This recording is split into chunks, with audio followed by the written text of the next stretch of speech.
তাইলে ওস্তাদ কোনটি যাইবার কইতেছেন? কিছু তো বলতেছেন না।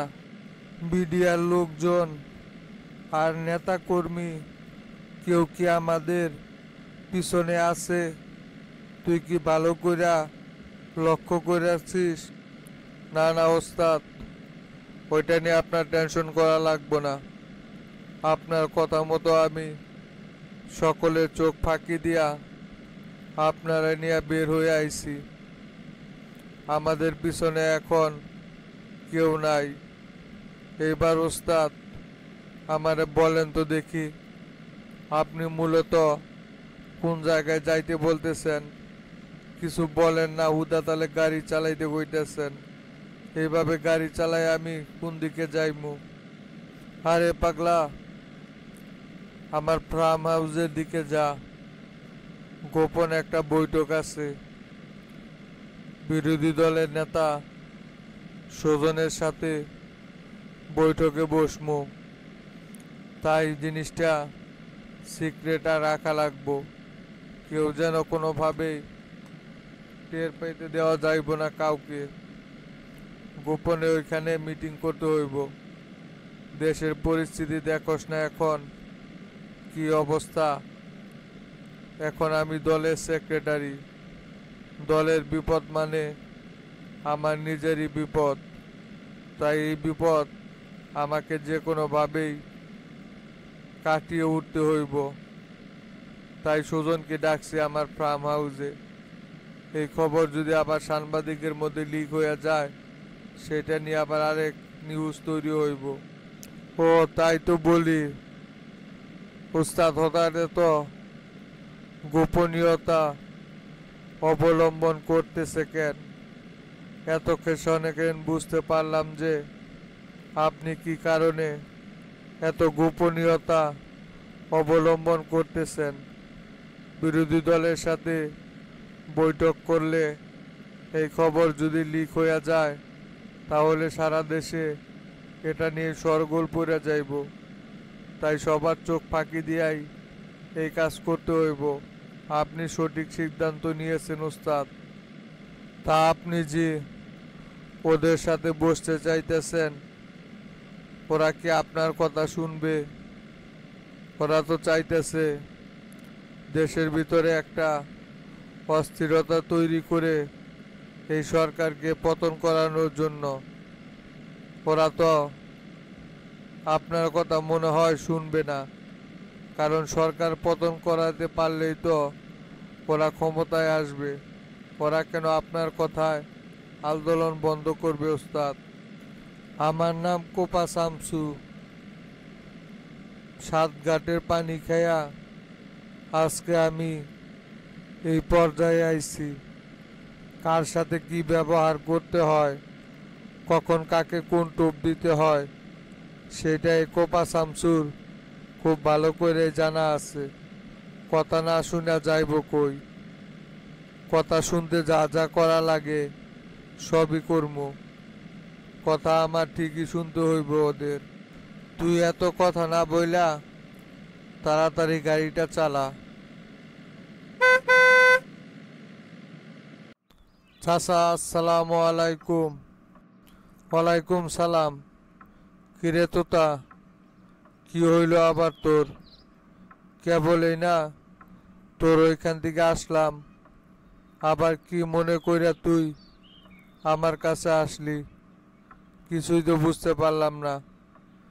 আধা ঘন্টা সময় হয় নাই তোর ওইখান থেকে আমি আসলাম।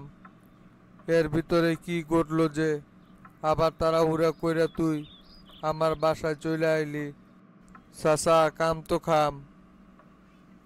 হাবিব আর মাস্টার তো কাম ঘটায় ফেলাইছে।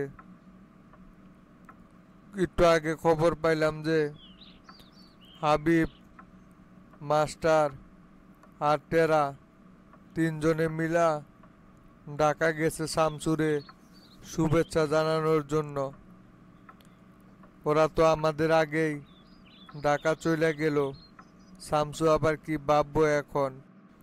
বলিস কিরে তোতা, ওরা কখন ঢাকা গেল? চোরের মতো এইভাবে একা একা যায়া শামসুর কাছে ওদের ইমেজটা বাড়ানোর চেষ্টা করতেছে। তোতা এই সবই হচ্ছে হাবিবের চাল। এই হাবিবের যুক্তিতেই এই অঘটন ঘটছে। এই হাবিব হচ্ছে এক নম্বরের দূরত্ববাজ। ওর ক্রিমিনালি বুদ্ধির সাথে কেউ কোনোদিনই পাইরা ওঠে নাই। ওই চাইতাছে শামসুর লগে সম্পর্কটা ভালো রাখতে আর আমাদের ইমেজটা শামসুর কাছে নষ্ট করতে, যাতে পরবর্তীতে ওই পার্টির সেক্রেটারি হইতে পারে। এই সব কারসাজি পুরা হাবিবেরই। শামসু নেতা হওয়ার পর তো ওই হাবিবেরই গরম বেশি। মনে হয় শামসু নেতা হয় নাই, নেতা হইছে হাবিব নিজেই। এত পাটসাট নিয়ে কথা বলে। কয়েকদিন আগেও শামসু যারে চড়াইতে চাইছিল, আর সে এখন শামসুর একদম ঘনিষ্ঠ লোক হয়ে গেছে। এদের তো লজ্জা শরমই নাই। যাইয়া দেখবেন আমাদের নামে কত কথা লাগাইব শামসুর কানে। বলবে আমরা এটা করছি ওইটা করছি, দলের বিপদে পাশে ছিলাম না, শামসু নেতা হইল শুই না আমরা আসি নাই, ওরা গেছে। ওরা তো মূলত শামসুকে সংবর্ধনা জানাইতে যায় নাই, গেছে আমাদের নামে নানান রকমের বদনাম করার জন্য। এ যা পারে করুক গাছি। শামসু দলের সেক্রেটারি হয়েছে দেখা এমন কিছু হয়ে আসে নাই যে অন্যেঙ্গুর ধরে আমাদের থাকতে হইব। ওরা গেছে ভালো হয়েছে, যাই আমাদের নামে যা যা বলার মন চায় বইলা আসুক। আমরাও যাইমু শামসুর কাছে আগামীকালকে। দেখি শামসু আমাদেরকে কি বলে। শুধু হাবিব আর মাস্টার দিয়া তো বগুড়া চলবে না। বগুড়া চালাইতে হইলে আমাদেরকেও প্রয়োজন আছে। আমরা কি দলের বাহিরের কেউ নাকি রে? রাজনীতি করতে করতে এই দলের জন্য বুড়া হয়ে গেলাম। সাবেক এমপিও আমি, আমার মর্যাদা কি কম আছে? হাবিব চাইলেই কি আমাদের রাজনীতি বন্ধ করে দিতে পারবো নাকি? পারলে করুক দেখি। আপনার তো কিছু হইব না, যা ক্ষতি হওয়ার আমারই হইব।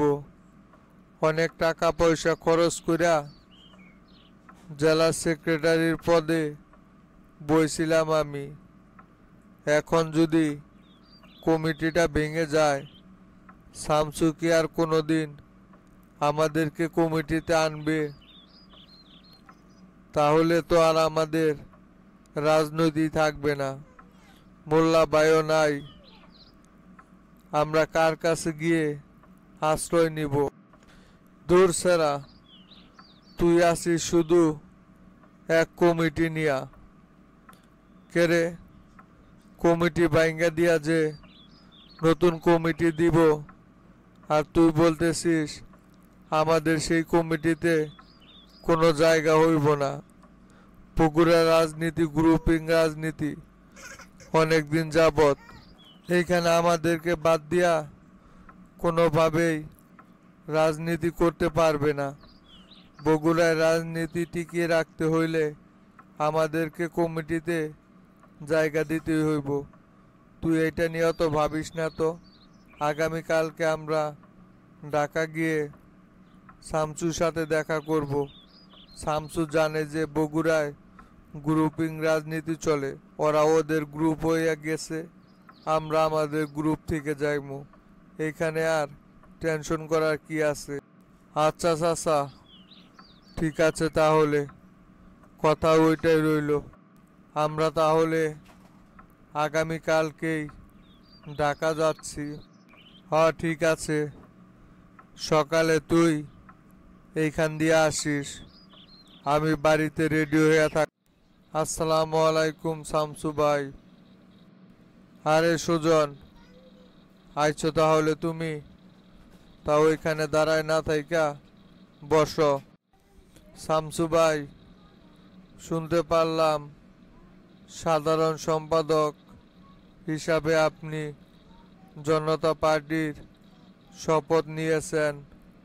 তা সাধারণ সম্পাদক হিসাবে আপনাকে গভীর শুভেচ্ছা এবং অভিনন্দন জানাচ্ছি। সামনের দিনগুলো আপনি সঠিকভাবে যেন আপনার দায়িত্ব পালন করে যেতে পারেন, এই কামনাই করছি। তাই এবার বলেন তো দেখি শামসু ভাই, কি কারণে হঠাৎ দেশের এত বড় বড় গণ্যমান্য নেতাকর্মী থাকতে আমার সাথে আপনি দেখা করতে চাইলেন? আমার সাথে আপনার তো তেমন কোনো কাজ নেই, তা হঠাৎ করে কেন আপনি আমাকে আপনার বাংলো বাড়িতে ডেকে পাঠালেন ভাই? শোনো সুজন, শামসু তোমার জন্য একটি প্রস্তাব পেশ করার জন্য তোমাকে এখানে ডেকে নিয়ে এসেছে। তুমি যদি শামসুর কথা মতো চলো তাহলে তোমারই লাভ হইব, আর তুমি যদি শামসুর কথায় না চলো এতে কিন্তু তোমারই লস হইব। তাই এখান দিয়ে যা কথাবার্তা হইব সব কিছু একটু ভাইবা চিন্তা বইল। কি প্রস্তাব ভাই?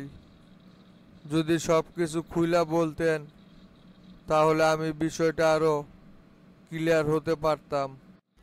শোনো সুজন, তুমি যদি আমাদের হয়ে কাজ করো তাহলে কথা দিলাম তোমার নামে যত মামলা রয়েছে সব মামলা থেকে তোমাকে অব্যাহতি দেওয়া হবে, আর নগদ 10 কোটি টাকা পাইবা। এতে করে তোমার আর্থিকভাবেও অনেকটা সচ্ছল হইবে এবং হয়রানিমূলক মামলা থেকেও মুক্তি পাবে। পুলিশ তোমাকে আর কোনো রকমের হয়রানি করবে না। তাই আমি চাচ্ছি তুমি আমার এই প্রস্তাবটা মেনে নাও, আর কালকে থেকেই আমাদের হয়ে কাজ করো। হাজী সিদ্দিকের কথা শুনলে কিন্তু দিন দিন তোমাদের বিপদ আরো ঘনিয়ে আসবে। সবই তো ঠিক আছে ভাই, কিন্তু আমি একার আন্দোলন বন্ধ করলে কি আর এই আন্দোলন থেমে যাবে? বিরোধী দলের প্রত্যেকটা নেতাকর্মী আপনাদের বিরুদ্ধে আন্দোলন গড়ে তুলেছে। এখানে আমি তো সামান্য পুঁটি মাছ। আমাকে একা আন্দোলন থেকে সরালে কি আর এই আন্দোলন থেমে যাবে? আমি না হয় আপনার প্রস্তাব মেনে নিলাম, কিন্তু অন্যান্য নেতারা কি আর এই প্রস্তাব মেনে নিবে? তারাও তো ঠিকই আন্দোলন করার জন্য মাঠে থাকবে। আমাকে একা সরিয়ে আপনি এই আন্দোলন কোনোভাবেই বন্ধ করতে পারবেন না। দিনের পর দিন আন্দোলন আরো গাঢ় হতে শুরু করবে ভাই। সেই টেনশন আমার, ওইটা নিয়ে তোমাকে চিন্তা করতে হইব না। আন্দোলন কিভাবে বন্ধ করতে হয় সেটা এই কোপা শামসুর খুব ভালো করে জানা আছে। তুমি শুধু বলো যে তুমি আমার প্রস্তাবে রাজি কিনা, বাকিটা আমি দেখে নিব। তোমার মতামত কি সেইটা আগে বলো। আচ্ছা ভাই, ঠিক আছে, আমি আপনার প্রস্তাবে রাজি। তবে ভাই, আপনাকেও কথা দিতে হইব আমাদের মধ্যে যে কথোপকথন হয়েছে সেটা শুধুমাত্র আমাদের ভিতরেই সীমাবদ্ধ থাকবে। এটা যেন কোনোভাবেই অন্যজন জানতে না পারে। গোপন বিষয় সব সময় যেন গোপনই থাকে। শোনো সুজন, ওটা নিয়ে তোমার টেনশন করা লাগবে না। আমরা এখানে খুব গোপনীয়ভাবে অবস্থান করেছি। কোনো কাকপক্ষীতেও টের পাইব না এইখানকার গোপন বিষয়। তুমি শুধু আমাদের কথা মতো কাজ করে যাবে, বাকিটা আমরা সামলে নিব। তোমাকে যখন যা করতে বলবো তুমি তখন সেটাই করে বেড়াবে। আচ্ছা ভাই, ঠিক আছে তাহলে।